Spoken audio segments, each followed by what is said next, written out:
In the last video, we talked about why it's important to maintain and improve mobility as we age. Today, we are building on that conversation by covering 7 practical tips to help us with staying mobile and active. Welcome or welcome back. I'm Tess, physiotherapist.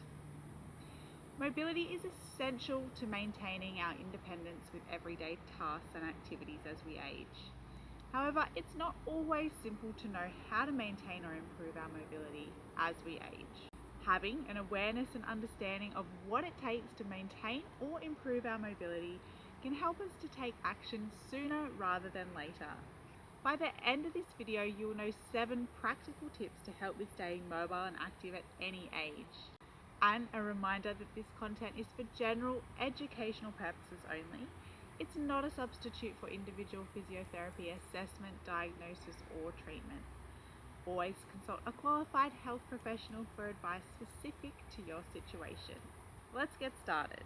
Tip 1 is to identify key modifiable risk factors that are applicable to you and how they may be impacting your mobility. Some of the key risk factors include pain, fatigue or tiredness, low physical activity, not walking every day, and falls.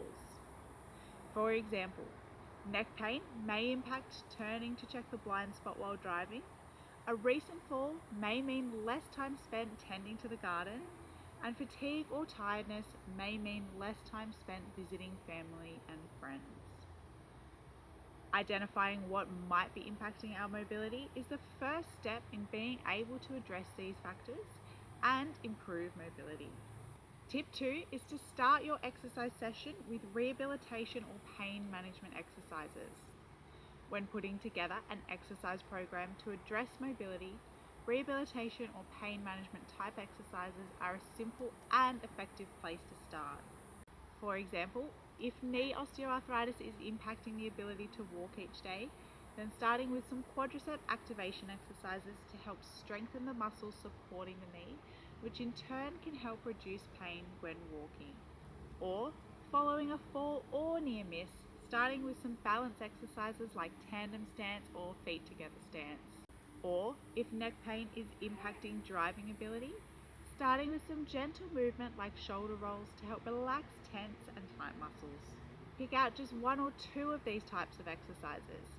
It might be digging up the exercise list from your past physio visit, or alternatively, there are many videos on the channel showing different types of exercises for different conditions. Tip 3 is to include range of motion exercises. Conditions like osteoarthritis, joint replacement, or chronic pain may impact our joint range of motion. Incorporating range of motion exercises into our weekly or fortnightly exercise routine can be beneficial to maintain or improve range of motion. Even if we may never have full range of motion, maintaining the range we do have will help with long-term management and means we can move in the most efficient way possible. And this is important because range of motion or joint mobility is needed for good biomechanics or movement efficiency. We can notice the impact when range of motion is limited. For example, if experiencing limited left knee extension, then we may compensate during walking with exaggerated hip or ankle movements. This increased strain on these joints from these compensatory movements over time may result in muscle tightness, pain, or fatigue. When thinking about range of motion exercises, some examples might include yoga, Pilates, or some simple mobility exercises like we did in the New Year Mobility Reset video. When completing range of motion exercise, the aim is gentle and controlled movement, not forcing stretches or pushing into pain. Tip 4 is to build strength. Loss of muscle mass and strength is a key predictor of frailty and loss of mobility as we age. Building strength is one of the most efficient ways to reverse or prevent the key risk factors for mobility decline. Some simple ways to incorporate strength exercises into our routine include body weight exercises like squats, push-ups or lunges, weightlifting like squats, deadlift or chest press, or dumbbell or band exercises like we did in the video's seated resistance band routine and simple dumbbell routine. And I know that strength training can be daunting to start, However, I would encourage you to start with a few simple exercises and only progress and build out your program once you have a good routine in place. It is more about the long-term impact over years and decades rather than getting it perfect right away. Tip 5 is to train balance. And balance can be tricky because loss of balance more often than not sneaks up on us as opposed to being a sudden noticeable change. This means it can be difficult to identify loss of balance until an event like a near miss fall occurs, or we notice changes when getting back to an activity we haven't done in a while, like walking on uneven terrain or going for a nature walk. It can also be difficult because if we've noticed a loss of balance, it can be scary and impact our confidence. We might feel more cautious or even nervous when doing activities like gardening, walking on uneven surfaces, or dual tasking like carrying a cup of tea while walking. Incorporating balance exercise into our routine regularly can help prevent balance loss or improve our balance regardless of age. Some examples of exercises that work on balance include yoga, dance, or specific exercises like tandem or single leg dance. Tip 6 is to pay attention to the early warning signs. As we've touched on, mobility changes don't usually happen overnight. They often show up more quietly. Some early warning signs to look out for include things like avoiding stairs, hesitating on uneven ground, or feeling less confident getting up from the floor. It is important to remember that these are signals rather than failures. Paying attention to these early and adjusting your exercise routine can help prevent bigger limitations down the track. And tip 7 is to progress gradually over time. Maintaining or improving mobility as we age is not about having the perfect exercise routine. It's about having a program that can be realistically incorporated into our lives over the long term. It's about building a lifestyle rather than a have-to-do task that sits in the back of our minds.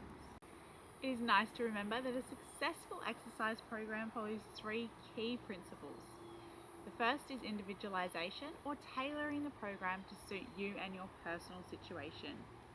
For example, the program should address any pain or condition you have, be achievable within the time you have during the season of life, and suit your fitness level. The second is progression, or gradually increasing the challenge. This might include increasing the weight or strength exercises over time, increasing walking pace or distance, or progressing to more difficult balance exercises over time. And the third is periodization, or allowing variation and recovery. For example, a deload week every 4 to 6 weeks, where the intensity of workouts decreases to allow for recovery and help to prevent injury. If you are just starting with exercise, I would encourage you to set just one exercise goal to achieve over the next 12 weeks. And if you would like further encouragement, in the video New Year Mobility Reset, we talked about exactly how to set and achieve your exercise goals this year. In summary, this video covered 7 practical tips to stay mobile and active as we age. This included identifying key modifiable risk factors to address through an exercise program, building an exercise program starting with rehabilitation or pain management exercises, followed by range of motion, strength and balance exercises, and lastly, how to notice early warning signs and how to progress your routine gradually over time. I hope this video has been helpful. If you would like to refer back to the tips within this video, the accompanying article can be found on the BHlth&RehabSc website. If you have other tips for staying mobile and active, please share in the comments. And to see if you are on the right track with your exercise plan, the BHlth&RehabSc self-assessment can be found on the website. To continue to manage pain, build strength and gain fitness in the meantime, watch these videos here. See you next time.